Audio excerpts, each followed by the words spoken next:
Allez, bonjour tout le monde, j'espère que vous allez bien. Je fais la vidéo du dimanche, le lundi, parce que j'ai eu un problème technique hier. J'ai galéré, ça m'a saoulé, je voulais pas faire la vidéo trop tard. Du coup, j'ai fait un stream, mais la vidéo, je la fais aujourd'hui, tout simplement. Alors, aujourd'hui, on est sur une belle bougie rouge en daily, vous le voyez. J'avais un petit espoir qu'on rachète. On a fait un beau un W9, j'allais dire n'importe quoi. Un TD9 hier. Je vais vous montrer avec un beau ralentissement de momentum, ce que j'aime bien, en prenant les niveaux ici. Donc à voir, mais si jamais on tient cette bougie-là et qu'on commence à construire là dans les prochains jours quelque chose comme ça pourrait être assez aussi. Et maintenant, on reste dans un range, vous le savez. Donc bon, c'est assez, c'est toujours assez tricky. Il peut se passer énormément de choses. Bitcoin dump, les alts prennent extrêmement cher. J'ai vu un petit peu dans ma liste toutes mes alts qui sont là. Ça picote. Mais bon, on est là pour la tech, on n'oublie pas bien évidemment. Donc finalement, tout ça ne nous affecte pas, n'est-ce pas?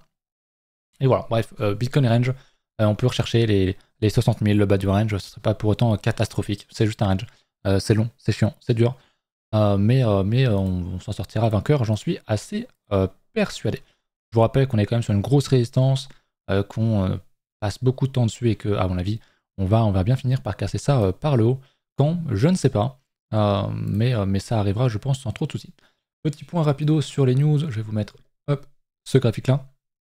On a donc Terra et Do Kwon, donc le patron de Terra, qui trouve un accord et paye 4,5 milliards de dollars à la SEC. Donc du coup, il va être totalement acquitté. Je crois qu'il va sortir, enfin voilà, il finira pas ses jours en prison. Il a trouvé un subterfuge, payé de la thune, et comme ça il est tranquille. Je vais lire un petit peu, mais globalement, voilà, il a été reconnu coupable de fraude civile par un jury à Manhattan. Mais voilà, il paye une amende personnelle, je crois, de 420 millions d'euros et avec Terra. Et il sera interdit de transactions de titres d'actifs crypto. Je sais pas pourquoi. Mais bon, écoute, je sais pas ce que ça veut dire être interdit de transactions de titres d'actifs crypto. Est-ce que c'est Do Kwon personnellement, genre il a plus le droit d'acheter de crypto, ça paraîtrait quand même bizarre. Ou est-ce que c'est Terra qui n'a plus le droit de faire des transactions? C'est très très étonnant. Donc lui personnellement doit payer 200 millions. Voilà. Est-ce que ça veut dire qu'il aura plus de problème avec la justice? J'imagine que oui.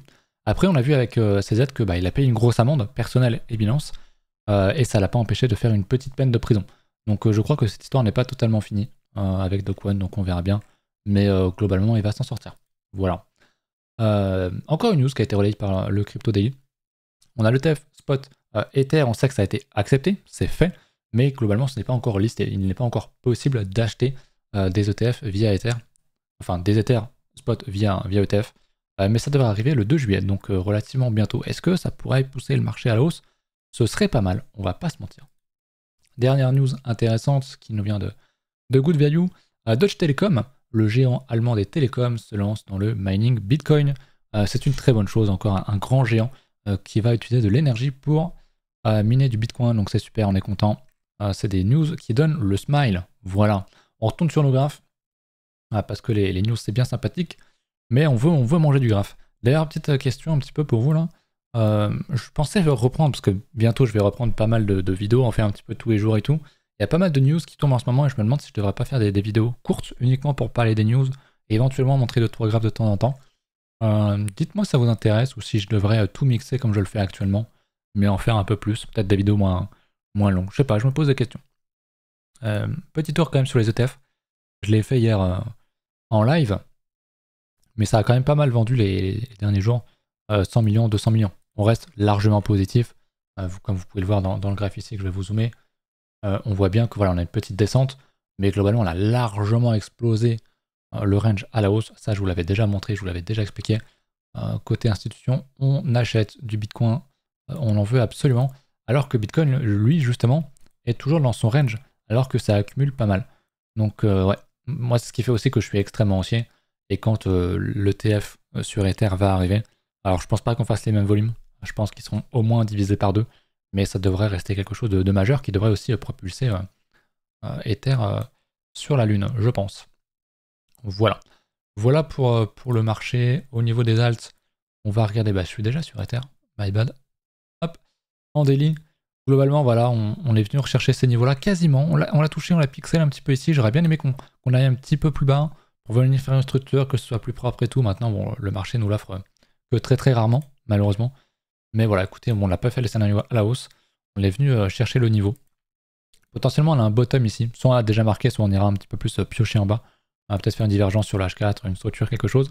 Mais pour l'instant, c'est vrai que c'est assez moche. Je suis pas trop fan. Bon, on pourrait faire un double bottom comme ça, en soi. Comme ceci, tac, tac. Si on casse effectivement les 3600$, je comprendrais les gens qui chercheraient à acheter, honnêtement. Donc voilà, à suivre. Mais la news de l'ETF a posé un top. Mais quand il y aura des achats effectifs à coût de millions, je pense que ça devrait forcément émettre une pression à l'achat assez importante. Au niveau de coin analyse, on a pas mal de mouvements dans ce range, mais il n'y a pas de grosse liquidation comme vous le pouvez le voir. Globalement, on est toujours très très haut. Il y a toujours, c'est toujours un marché qui a énormément de margin. Est-ce qu'il y a plus d'achats, enfin, plus de pression à l'achat que de vente? Est-ce qu'il y a plus de gens à liquider au nord ou au sud? Je sais pas. Mais en tout cas, une chose est sûre, si on casse ce niveau, au-dessus, donc les 73 000 ou les 56, on devrait voir une énorme baisse sur l'open interest, c'est sûr et certain. Le funding reste globalement plein. Le spread repasse négatif, donc c'est plutôt une bonne chose, honnêtement. Bon, le graphique reste extrêmement haussier en soi. On a un range sur un niveau en hebdomadaire qui est exceptionnel, c'est l'ancien ATH. On range dessus dans une tendance de fond qui est haussière. L'issue est pour moi à 80% haussière, donc je suis très haussier. Et pourtant, il y a des gens qui sont bien là-dedans. Donc ça m'étonne pas, c'est toujours pareil. Mais c'est une bonne chose pour nous, je pense. Mais la difficulté étant de pouvoir rentrer et de tanker sur les alts aussi, parce que là, les alts, surtout aujourd'hui, j'ai l'impression prennent vraiment, vraiment très très cher. On va regarder un petit peu avant Ether face à BTC, qui a repris un petit peu de force ces derniers jours, sauf aujourd'hui. Mais sur la dominance remonte quand même pas trop mal. J'en ai parlé hier aussi en stream. Du coup, tout ça ne sera pas une déviation, on se sert de ce niveau comme support, en tout cas pour l'instant. Et je pense qu'on ira aller chercher des niveaux de 57-58%, un petit peu plus haut. Ce sera le dernier gros coup qu'on va faire sur la dominance, et qu'après, j'espère évidemment qu'on va avoir cette phase comme on a eu sur les autres cycles, où Bitcoin perd de sa dominance, bien qu'il continue de monter, mais l'argent se dirige massivement sur les alts. Ça peut être totalement un effet qui devrait arriver. Je reste totalement confiant là-dedans. Faut être patient. Je vous rappelle qu'avant la alt season en 2021, la dominance ne faisait que monter, et d'un coup, ça a chuté. Et je pense qu'on est peut-être sur un top, on n'est pas loin. Moi, je pensais que ça pouvait être par là, ça sera un petit peu plus haut. C'est un gros niveau. Honnêtement, je pense vraiment pas qu'on va casser ce niveau-là. Donc, on est proche d'un top sur la dominance. Les alts prennent très cher, mais on sait que les alts peuvent prendre très cher et peuvent tout ravaler d'un coup. Si on regarde le live, on est sur un gros niveau. Ça fait combien de bougies là qu'on a posé un top? Ça fait 15 bougies. Vous savez très bien qu'en 5 bougies, on peut être là déjà. C'est du déjà vu. C'est comme ça fonctionnent les marchés aussi, hein. Pas que la crypto, les alts ou quoi. Mais les tendances haussières sont extrêmement fortes et rapides, comme on le voit ici. Et la chute est lente, elle se fait par vague, c'est long, on sait pas, on refait un plus bas. Les gens vendent et puis hop, en 3 bougies, on ravale toute la baisse. Donc moi je pense que c'est un scénario qui va arriver. Je dis pas que ça va être les 3 prochaines bougies, mais on devrait ravaler pas mal de niveaux assez facilement sur les alts à un moment donné. Est-ce que ce sera après l'été, fin d'année, ou pendant l'été? Je ne sais pas, je pense que ça peut être pendant l'été, pour surprendre un petit peu tout le monde. Et puis sachant qu'on a posé un top déjà il y a pas mal de temps, le live est quand même sur un bon retest, il est vraiment bas dans le retest, donc ouais, je pense pas qu'on aille beaucoup plus bas. Je parle du live, mais c'est pareil pour beaucoup d'autres alts. On voit notamment Ether qui est sur un très beau niveau de retest, hein, comme on l'a dit en daily. Finalement, il pourrait toucher encore un peu plus le bas, mais on a un bon niveau qui, ici, pour moi, fait partie de la grosse structure et qui devrait tenir, hein, parce que bon, malgré ce qui se passe actuellement sur le marché, globalement, le range, c'est ça. Hein. On est dans un range qu'on aille là, un peu plus bas. Voilà, globalement, on reste sur un range très volatile, mais on reste évidemment sur un range qui est dans une tendance de fond qui est haussière. Donc la sortie devrait être haussière. Voilà. Voilà pour ça, vous m'avez pas demandé d'alt. Je vais aller un petit peu le total 3, qui est pas très propre, mais qui lui aussi est en range. Encore une fois, on se remet en hebdo, bah c'est un range. On vient rechercher les mèches, très bien, pour moi c'est des zones d'achat. Je pense pas qu'on vienne nécessairement rechercher ce fameux niveau-là. Je vous le redis, je le trace, mais je pense pas qu'on aille le chercher. Si on y va, pour moi c'est je mets tout sur le rouge, quoi. Mais je suis déjà très bien exposé dans les cryptos, j'ai acheté il y a bien longtemps, donc Donc je m'en fous perso, même si le wallet a fondu de plus de 50%, c'est pas mes niveaux où je veux vendre, donc je m'en fous un petit peu. Et le bull run sera encore long à mon avis. On a encore une bonne année avant de trouver un top définitif, avant d'avoir une énorme euphorie, avant de voir des alts exploser, Bitcoin faire un ATH, etc. On a le temps, le marché est volatile, ça fait mal, mais on est prêt pour ça en tout cas, pour ma part. Voilà un petit peu pour les alts. Je vais aller ce qui bouge un petit peu aujourd'hui. Ah bah oui, forcément tout est, tout est rouge aujourd'hui. Hier on avait vu des très très belles choses, des choses qui étaient très haussières, mais c'est des choses que globalement on l'avait déjà vu sur le marché. Le fetch prend cher. Le fetch prend vraiment cher, on va aller regarder ça. Ah oui. Et ben il va retester son ancien ATH, qui pour moi est une très bonne entrée. Hein. Vous voyez ce que j'avais tracé à l'époque, c'était en mars. Donc si jamais on reteste cette zone-là, c'est une zone d'intérêt, bah voilà, on y est. Donc pour moi, c'est une grosse zone d'intérêt. Alors pour moi, c'est pas aussi intéressant que plein d'autres alts, parce que voilà, il a fait une perf de fou, il a déjà fait un 5000% de son bottom à son top, mais il revient sur un niveau qui est très très fort. Donc techniquement, ça m'intéresse. Maintenant, tu feras pas un 1500% là-dessus. Il y a très peu de chance. Ça reste de l'IA, ça reste la grosse narrative de ce bull run, mais et ça reste une grosse crêpe, donc c'est intéressant, tout comme le Tao, qui est très intéressant également, même s'il a déjà fait, je crois que c'était 1300%, on l'avait vu sur le stream hier, voilà, 1400, 1500, c'est énorme aussi, mais voilà, il redonne peu pas mal, et forcément pour moi ça peut être intéressant. Je pense pas qu'on aille rechercher l'ancien niveau de la TH, mais si on y va, c'est pareil, c'est tout sur le rouge, donc ça peut être potentiellement intéressant. Voilà. Écoutez, je pense que je vais pas faire durer la vidéo plus longtemps que ça, j'ai pas forcément grand chose d'autre à ajouter. Je pourrais vous remontrer les niveaux de liquidation et tout. On le fait un peu chaque semaine. Vous savez quoi, on va le revoir. On va le revoir une dernière fois, on va se mettre sur 3 mois, les niveaux de liquidation théoriques. Mais globalement, on a pris pas mal de niveaux en dessous. Il y a beaucoup de niveaux, hein, sur l'entièreté du range. Il y a beaucoup de niveaux au-dessus. Évidemment, en dessous, il n'y a plus rien. Il y a beaucoup de gens qui doivent être quand même pas mal orientés short. Si on zoome un petit peu, pour avoir un range un peu plus petit, on voit qu'on a pris énormément de niveaux en dessous et qu'on est peut-être proche d'un bottom. Voilà. Je vais regarder un petit peu aussi. Alors, je retrouve l'onglet parce que je sais jamais où est-ce que c'est, tellement j'ai beaucoup d'onglets. C'est pas ça, je crois. Non, c'est pas ça. Je vais le retrouver, vous en faites pas. À chaque fois, je galère à le chercher. Il faudra que je le mette quelque part. Voilà, je crois que c'est ça. Voilà. Le Fear and Gain Index, on est à 71. On reste dans le entre guillemets grid. On reste aussi dans le sentiment des gens, en tout cas via cet indicateur-là, ce qui est normal vu la tendance de fond et vu le bull run. On n'est évidemment plus dans le vert extrême. D'ailleurs, je me rends compte que je ne vous avais pas changé d'écran. My bad. Mais ça reste quand même assez ok globalement.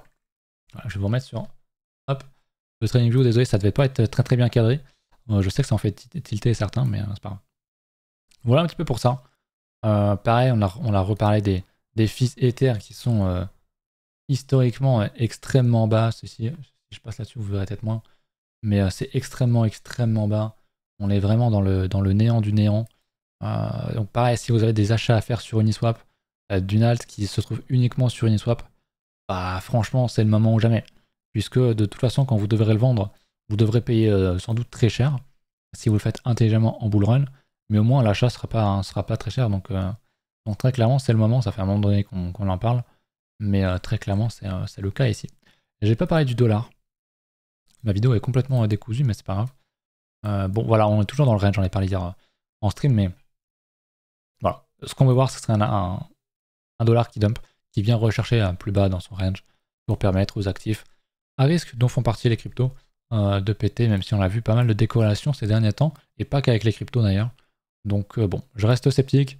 J'avoue que j'aime pas trop le fait qu'on commence à pas mal retravailler le haut. J'aimerais vraiment qu'on vienne dump, là qu'on comprend qu'on ait un top ici, qu'on vienne réintégrer petit à petit.